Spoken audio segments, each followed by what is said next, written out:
This episode is brought to you by the Slash and Cast Podcast Network. Learn more at slashandcast.net.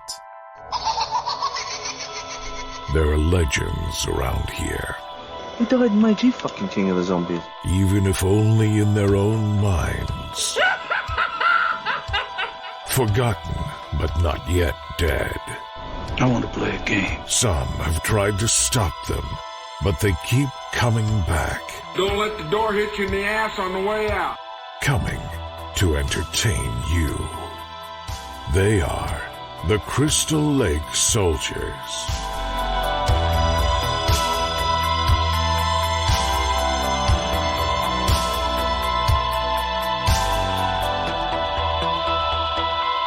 Welcome back to the Crystal Lake Soldiers podcast. My name's Isaiah, joined tonight by Sean. How are you doing tonight, sir? Feeling good, man. Feeling good. Awesome. Well, we are finishing up our month look at remakes of popular horror films. So we're going to close out tonight talking about 2010's The Crazies, which is a remake of the obvious George Romero classic from the early 70s. So excited to talk about that, but before we get into that tonight, what have you been up to this week? Not too much, man. I'm watching a couple movies and just living. I watched Elvira, Mistress of the Darkness, which is a great comedy. I love that movie. Yeah. I was watching it, I was like, man, this is great. And I was like, I bet I could offend a whole bunch of people if I just put this movie on. Even though it's not offensive, it's harmless, but people are so wound tight anymore. So Yeah. But it's a great movie. And I also watched Madhouse, which isn't probably as well known, but it's a comedy with John Larroquette and Kirstie Alley, where they basically let relatives come in their house, what's supposed to be little temporary solutions that ends up just taking over the house and being shit. Anyone who ever has owned a house and had family come over and stay too long would definitely appreciate and enjoy it. Yeah. And I watched Roller Coaster, man, because George Segal passed away this week. He's a great actor that's been in a lot of stuff, done voice work. Most recently, he was in The Goldbergs, Yep. and The Grandpa. So great actor, and I love Roller Coaster anyway, so it's a good movie. Nice. That's all that, man. That's about it. So Very cool. Me, I've been kind of just still playing quite a bit of Animal Crossing, but I've started playing a lot of Sea of Thieves with some of the guys from the podcast network. So we've been doing that. We did that a few times this week, which has been a lot of fun. And until you run into the griefers. Once you run into the griefers, that's when it gets tough to play that game and wanting to continue. But when you don't, like last night, we didn't fuck with anybody. We just sailed. We, went for treasures and did missions and whatnot, and we had a great time, made a lot of money, and it was a lot of fun playing last night for once when you're not running into people that are just trying to grief just for shits and giggles. So yeah, I know what you mean. Beyond that, that's all I've been really doing game-wise. I obviously watched The Crazies again and watched Texas Chainsaw Massacre 2 before we started recording because I'm on another show this week, part of the podcast network, to talk about that. So that's going to be a lot of fun. It was a lot of fun rewatching that because it's been a couple years since I've rewatched it, but it's like my favorite TCM movie. So it always love that movie. It's just so weird and yeah, it's not my favorite out of it. It's not my least either, though. It's a fun movie, though, man. Yeah. I mean, you got horny Leatherface. You got Chop Top. I mean, Chop Top has some of the best lines in any horror movie. Chop Top for sure. So, and of course, Jim Seidow, just being the crazy old man. It's such a great cast, and Dennis Hopper being kind of a psychopath too is great in that movie. So, lots of stuff to love about that movie. But beyond that, I've been started rewatching Trailer Park Boys again, just because I ain't got much to do, so I figured I'd just rewatch that again. Yeah. Feels like home sometimes. Pretty much. I mean, I can watch that just endlessly. I've just fucking loved Trailer Park Boys so much. And then still kind of on my kick of watching like old school WCW wrestling. So I've kind of switched to some of the earlier pay-per-views like Starrcades and Halloween Havocs from like the late 80s, early 90s. So when they were just transitioning over to WCW from the NWA. So that's been a lot of fun too, rewatching a lot of those. You just reminded me I watched WrestleMania 7, man. Oh yeah, it's been a long time since I've watched 7. It's a good one. I mean, not all of it's good, but it's got that Warrior Macho career match, which is a pretty epic match. Yeah, that's one of the earliest pay-per-views I remember watching that we actually got because our family was poor, so we didn't really do a lot of like wrestling pay-per-views or anything like that. But I do remember WrestleMania 7, and of course, you know, Hogan versus Slaughter in the main event, which was kind of a lackluster main event, but it is what it is. It was America's defining moment. Right?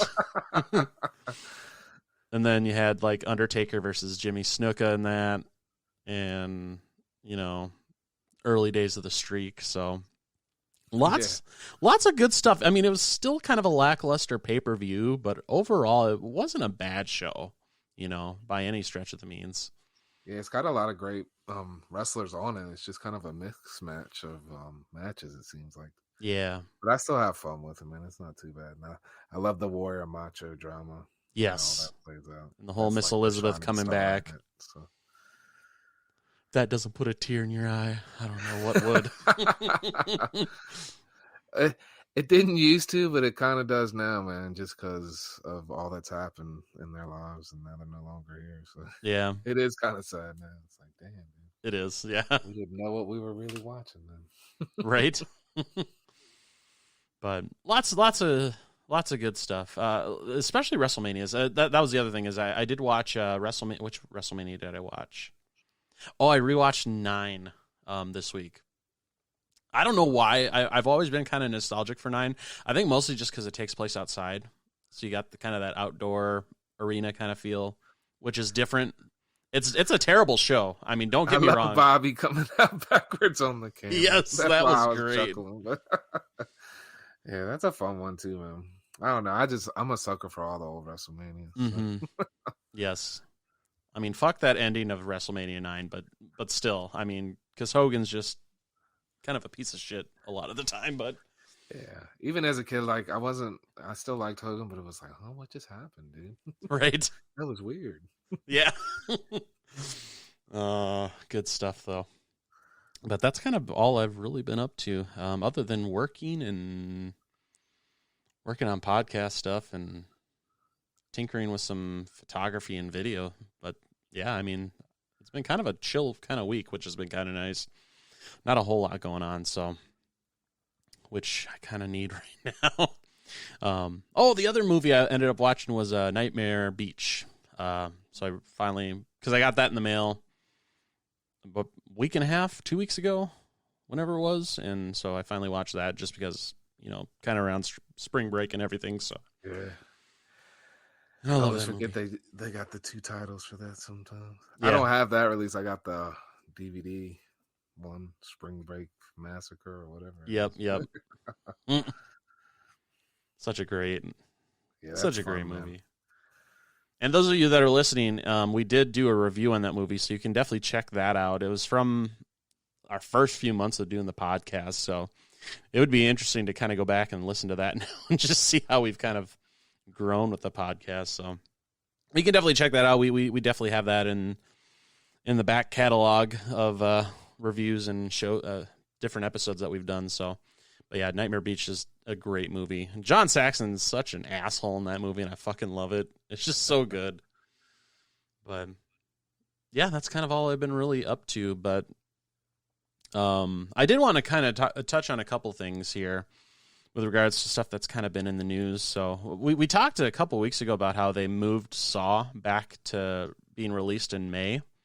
So they had it originally set for May 21st for an opening. They moved it again, but they moved it up a couple of weeks to May 14th. So now it's actually come out a little bit sooner than it was put back to hit right before Memorial Day and whatnot. So coming out just a little bit sooner. So it's coming up quick. I mean, we're about a month and a half away now from that movie being released. And so they're going straight theatrical release, which I'm all for. It'll probably be the first movie I'll end up going back to see in the theaters. Yeah, that's cool. They're doing it that way, man. Mm-hmm. Surprised me. So many people are doing the double dip now. So yeah, I know. Like Warner Brothers is only doing it for this year, but next year they're going back to strictly just theatrical releases. So they did announce that. Which I mean, I don't necessarily mind the idea of doing the theatrical and home releases at the same time, personally, but it helps keep theaters alive. So. Yeah, that's my only issue with it is how it's hurting the theaters. I mean, they were hurting anyways. Mm-hmm. Exactly. So this was the studios. You know, everybody's hurting, so everybody's doing what they can to try to survive. So unfortunately, other people get pinched out. Yep. So Warner Brothers is like, well, we got to cut costs, and unfortunately, that's what ends up happening. So right, shit rolls downhill. Exactly. so that's some halfway decent news coming out for Spiral. Being a month and a half away now, it's exciting to think about that.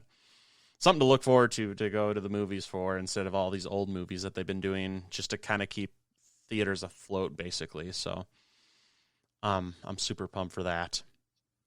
Now, in some not so great news, originally Back 4 Blood, the spiritual successor to Left 4 Dead, was supposed to be coming out in June. That was pushed back to October 12th of this year. So. That got moved back a few months, so that's a little sad, but it's due to be out just in time for Halloween, so I mean, that's still at least something, but it's just kind of a bummer they pushed it back, so. Yeah, it sucks to have to wait. It'll be coming out at a good time, though, so. Yeah. I'm sure we'll have fun with it then. Exactly, especially as things are opening up around that time. I mean, it's going to be a great, I'm predicting it's going to be a great Halloween just because all the movies that are coming out, and then you got this coming out, and maybe even possibly the Evil Dead game. I don't remember if they had a release date for that or not yet, but nevertheless, I mean, they've got a lot of stuff going on coming October time frame, so it'll be interesting to see how things play out this year. So I'm still pumped for Back 4 Blood. If they're pushing it back to work on it, that's great. I'd rather them release a polished game than a piece of turd that they have to constantly fix every day, or so. Yeah. Like Friday the 13th, the game, where they constantly releasing fixes, and just because it was so game breaking in the beginning. So I'd rather them have a smooth release for the most part and get things right the first time around. So I'm all for it. Got to give these people time to do things, man. Like, we live in a time where we immediately know the information when they start on stuff, and then everybody's like, I want it. It's like, you know how long some of the games that we were playing when we were young took to develop, so yeah. Gotta calm down. Exactly. We'll get to play, guys.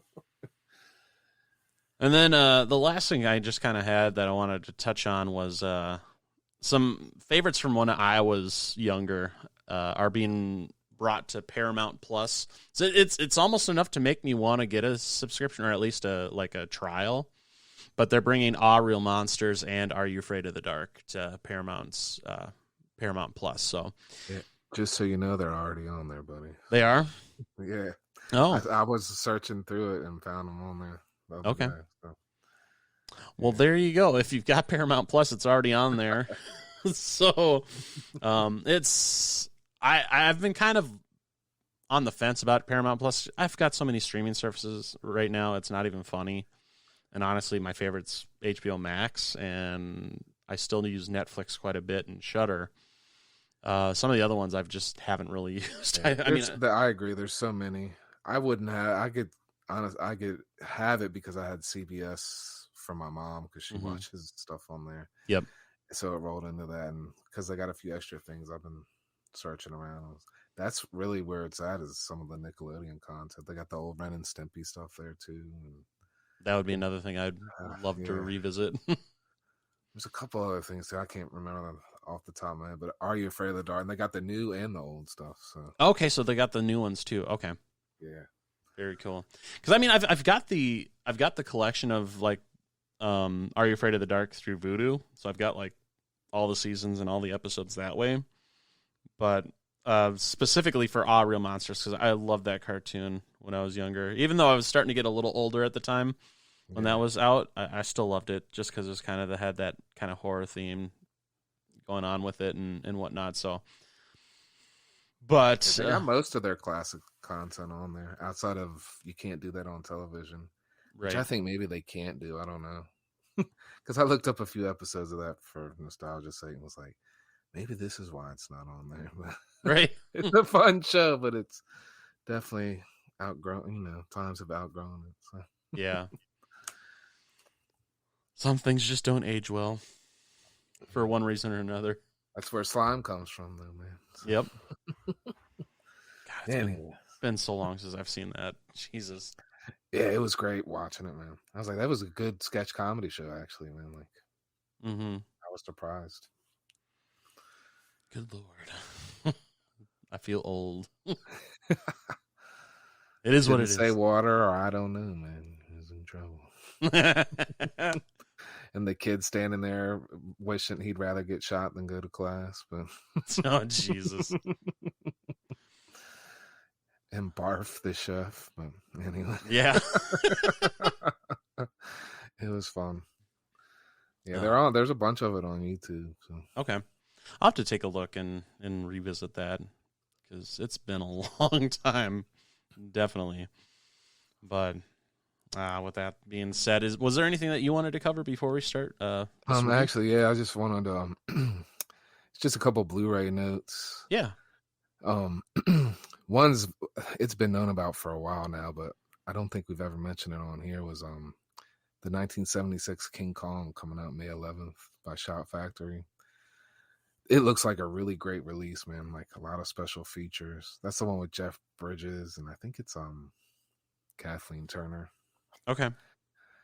And also Explorers is getting its first Blu-ray release. That's with Ethan Hawke and River Phoenix in their film debut, and that's also a Shout Factory coming out on May 25th. So, okay, that's definitely worth a pre-order if you're into that one. So, kind of an overlooked '80s flick that's decent, I think. So. Right. Yeah, it came out when Back to the Future and a couple others were really big. So, but it's a fun, family kids type flick. Okay. Very cool. Now that you mentioned that King Kong release from Shout, I do remember seeing something actually yesterday that one of the special features is that they're also going to contain, I believe, the TV cut of it, so the extended TV cut. Awesome. With it, so it's loaded, man. Yeah, so it looks like a great. I got it on pre-order. Nice. I don't pre-order a lot, but yeah, I like that movie. So. Yeah, with pre-ordering, because I was originally going to pre-order that King Kong release, but then not Shout, but Vinegar Syndrome announced their 6-string Samurai VSU release. I'm like, I'm probably going to pre-order that first, and I'll get King Kong later. So, but yeah, I mean, they seem to have a pretty good release set up for King Kong, that's for sure. But super excited for that. I think that's coming out, was it early May, I believe? Yeah, May 11th. May 11th, okay. I think you mentioned that. I just missed it. So, all right. Very, very cool. Well, let's go ahead and let's get started and talk about this movie. Once again, we are talking about 2010's The Crazies. Is this really happening?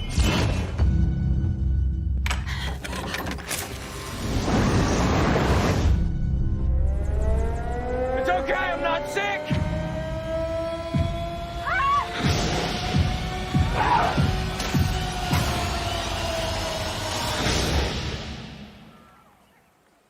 What's that? The Crazies. Rated R. All right, so The Crazies was directed by Breck Eisner and was released on February 26th, 2010. This had a pretty decent cast for it because he had Timothy Olyphant, and he was in, what was it? What was that show that he was a part of? Justified, I think is what it was. Yeah, I can't remember. The whole time I was trying to place him in when I was watching the movie. Well, I mean, he's been in quite a bit of things because I mean, he was in Live Free or Die Hard, as the main villain in that. He also had that show on Netflix, Santa Clarita Diet. That's the name of it, with Drew Barrymore, which was a great show. That one got canceled. I was pissed off about that. I mean, the dude's a great actor. Yeah, but then you also have Radha Mitchell, Joe Anderson, and Danielle God, I always fuck up her name, Panabaker. So once again, great cast, great direction with this movie too by Breck Eisner. This movie had a budget of about $20 million. The sad thing is it only made about $55 million. So after you figure the $20 million budget plus whatever marketing costs, it really didn't make a whole lot of money. Which is sad because it's such a great remake, at least in my opinion. To kind of move along here with regards to the movie. So just with a little bit of trivia. So each actor who was transformed into a quote unquote crazy, they had to go through the whole makeup process because they had that whole look of like the under the skin with the veins kind of turning colors and whatnot. So each actor that actually went through that went through a 3-hour process of makeup for that. So that's amazing because it doesn't look like they did much, but obviously they did. Obviously with the more infected people that were like going batshit crazy, there was obviously a lot more done. But just the fact that every single actor went through that same kind of process and it took 3 hours is kind of amazing. Another just little tidbit, and I'm sure most horror fans are going to pick up this, or most fans of the original are going to pick up on this, but Lynn Laurie, who was one of the co-stars in the original Crazy, had a cameo in this movie as the woman that's riding through the deserted town on her bicycle, all crazy. So, I mean, she does a great job with playing a crazy person because she did kind of the same thing in the original, too, when she went crazy in that one. Yeah, I liked how they did that, man. It was a nice little... It was a nice throwback. For sure. She seemed like she was still giggling and crazy. So. Yep. She does a great job of playing just a mentally unstable person. It's just great. And then the last bit of trivia I just wanted to bring up was the film Dr. Strangelove ends with the detonation of a nuclear weapon while the song We'll Meet Again is played.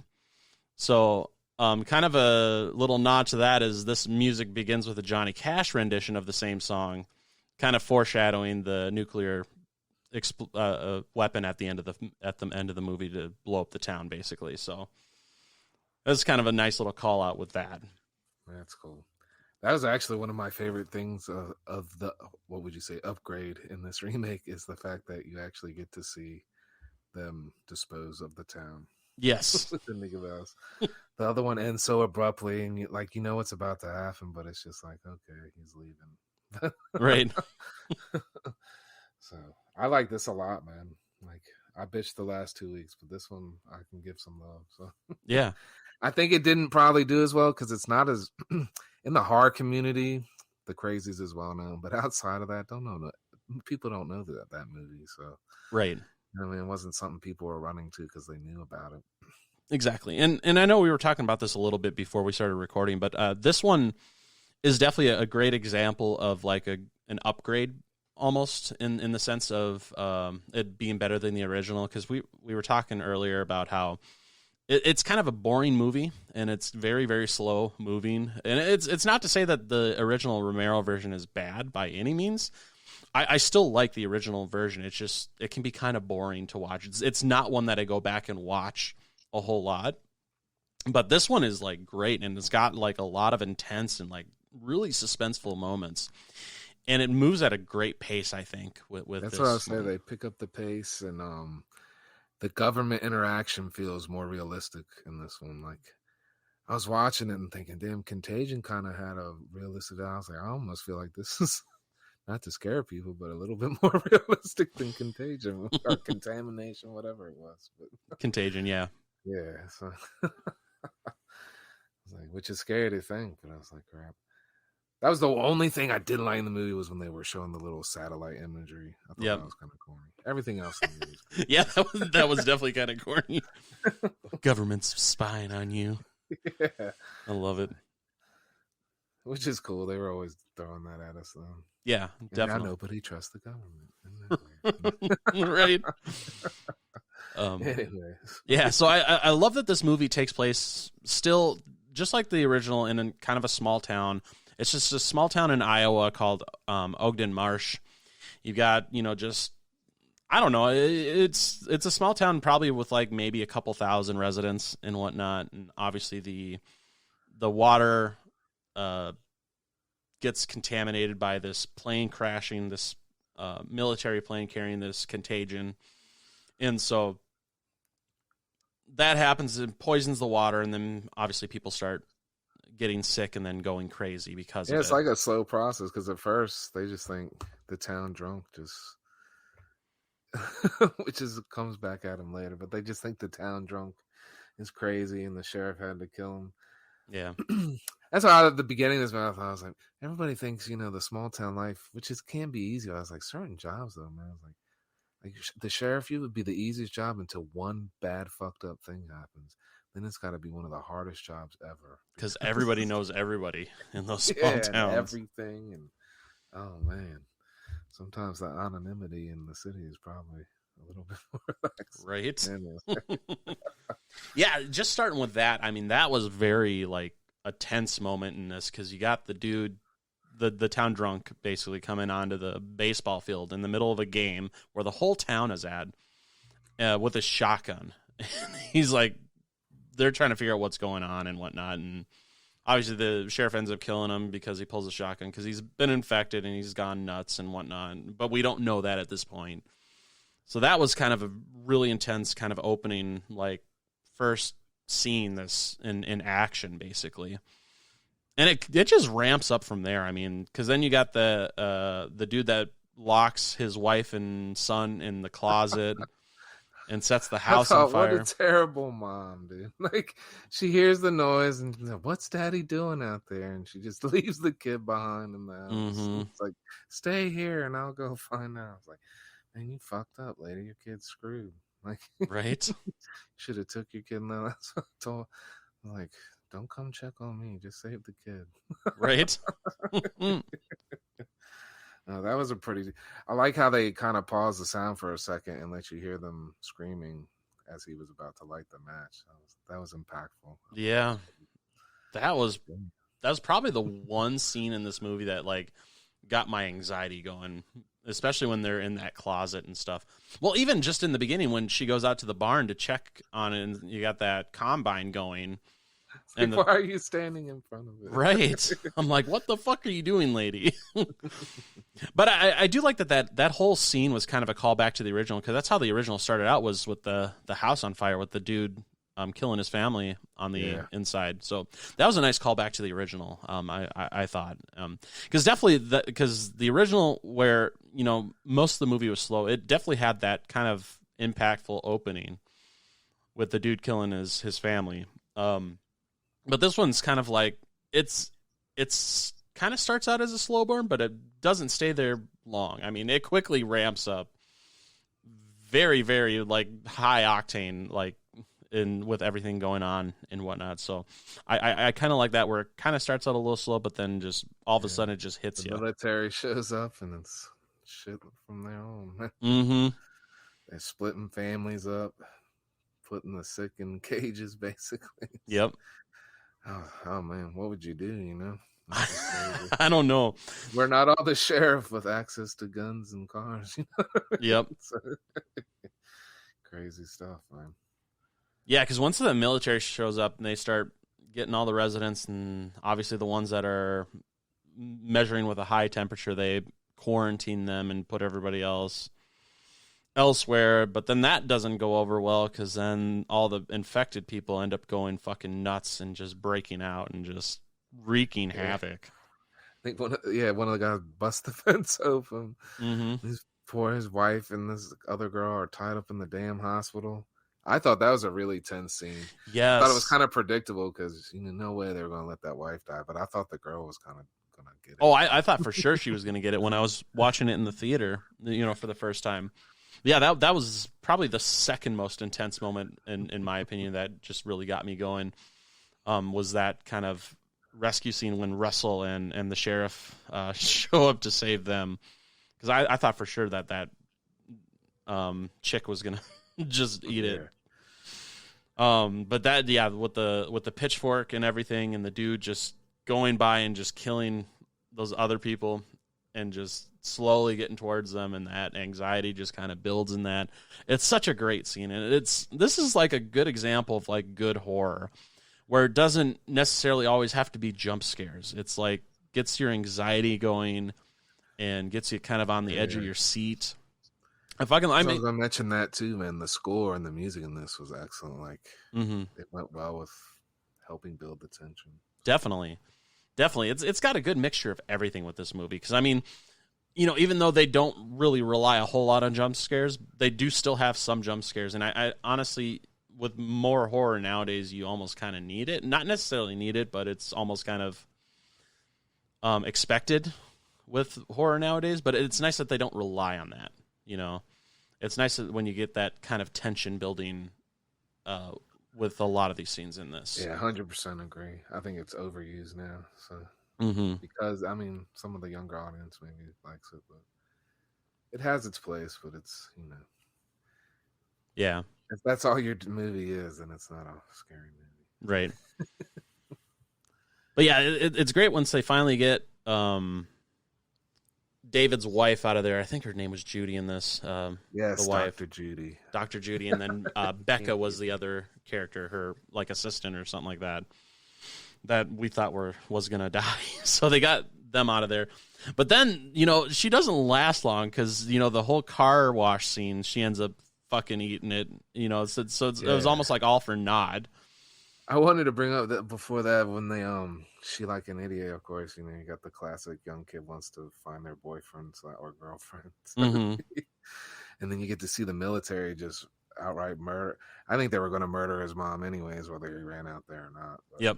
And just see him torch him like that. But kudos to the military guy for at least being a human being. Like, he didn't know where he was at. He's just following orders, but at least he freaking... they had to really go out on a limb and trust that guy. But right. I thought that was... Can you imagine him to deal with some shit like that? One of the few. That would have been me if I was in the military. That's why I never went in the military, man. Yeah. I wouldn't have been the best soldier. Probably not. I wouldn't have been. Because I'd have been like, nah, these people, man, I'm letting them go. I just question stuff too much. I wouldn't have done Yeah, very well with that. Like, I'm not going to do this. This doesn't seem right. And also before the cars, two men like on their way right before they see the helicopter and end up dodging in there, how they all start to distrust each other. Oh yeah. The girl starts coughing.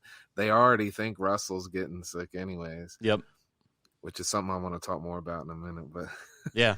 Right, and then she's like looking at the husband like, why is he at? And I was like, nobody trusts anybody. It's just like when you cough when you're at Walmart now, everybody gets scared. Yep. Thinks you might be one of the infected. So yeah. But I thought that was cool, man. Like, and then like you said, the car wash, that was pretty insane. Yeah. Oh, so good. But yeah, going back to Russell, I mean, he like slowly starts turning. Well, I kind of I lean towards do we really know? Was he really infected, or was he just? I mean, I guess at the end they were trying to say that. I was like, because he had the nosebleed. I was like, but he just got punched in the fucking face. I was like, was he changing, or did he convince himself he was changing because he was stressed out and going through a fucked up situation? Well, I mean, you could also see it in his face, because he was starting to get the kind of early signs of it with like the discoloration in his skin and all that too. So I was questioning it though, right up until he was like walking up to him, and I thought the same thing. He kind of had that look. That it'd make him out. But up until then, I was like, and that might be fucking this guy over a little bit, dude. Mm-hmm. I admit he was a little spinning out of control, but he seemed there still. You know what I mean? Yep. For sure. Because I mean, at the point where they you can kind of tell that he's turning and whatnot, and he's kind of going nuts. Because they go back to the sheriff's house, and that's when that the lady and her son are there. And that fucking freaked me out the first time I saw that. Like literally when the old chick's fucking behind the door. I think it was behind the door when they walk into the bedroom as they're gathering stuff to get ready to leave. I mean, that fucking freaked me out. And then you got the whole struggle there, but then Russell, of course, saves the day, and you're thinking that he's going to end up like killing one of these main characters that we actually care about, just because he's losing it. But no, he helps save the day there, and I like too how he's like, "Fuck you for doing this," right before they kill him. right? It didn't mean shit, but it meant something to him. So Yeah, he got to feel good for a moment before he was dead. exactly.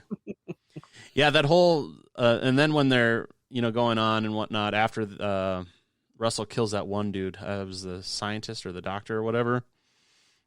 When he finally kind of just snaps a little bit, Yeah, and then he takes the sheriff's guns and whatnot, and they keep walking. But then he ends up sacrificing himself because he doesn't want to fully, turn and whatnot, which you can understand. yeah, definitely. So he sacrifices himself so Judy and David can get through without being shot, basically.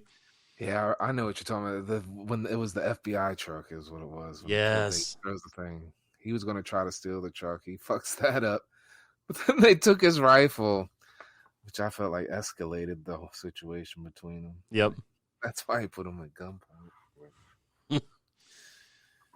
But, everybody was, survival mode is crazy like that. Oh, definitely. For sure. Yeah, it's...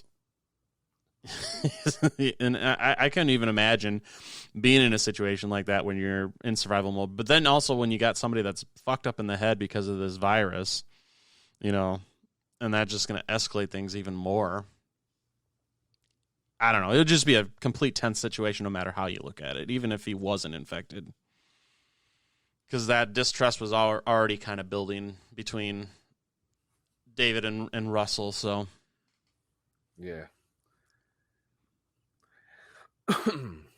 But we kind of already talked about the ending, but I thought the nuclear blast was cool, man. I'm not big on CG effects, but that's like something when it's good and necessary, I think. yeah. It's some massive event when it's impossible to create something like that in reality. So. Right. Because it was kind of such a bleak ending, because right before that, they found out that basically all the townspeople were just murdered by the military. Oh yeah, I forgot about that. It's like they weren't there to save nothing, man. Mm-hmm. They're just They're completely there to eradicate everything. Fucked up, and we gotta shut this shit down. Right. So I mean, that was them just basically just cleaning up everything, just any kind of like trace of anybody having knowledge of this. I mean, they just fucking murdered everybody. That was fun too. They're walking to the next town, and I thought they're just walking from where this huge blast came from, just walking to the city like, here we are, no big deal. Nothing but it happened. was cool seeing them walk through the desolate. It almost seemed like like some apocalypse, like there's some city off in the desert. Yeah. But then you see another great satellite imagery shot, which is the only one that's actually impactful, because you realize they didn't get away. So Mm-hmm. And they're about to shut down one of the biggest cities in Iowa here. Yeah. I mean, so.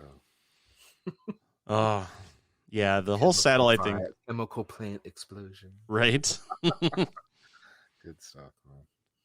I love this movie, though. I mean, I seriously do. Other than, that, because, I kind of gripe a little bit about the satellite stuff, too, but it's such a good movie, I think. And they did such a great job with kind of atmosphere and just moving the story along, but having that action and the suspense and, even the jump scares felt kind of at the right place, Yeah, they got me with one. I can't remember which it was. I was like, damn, it's rare I get got one. The one they got me with was in the jail cell with the dude that they thought was dead. and then all of a sudden he just popped up and just reached through the bars. Yeah, that fucking scared the shit out of me. That's great. But yeah, I mean, overall, this is probably, especially in like the last 10 to 15 years, is probably one of my top favorite horror movies.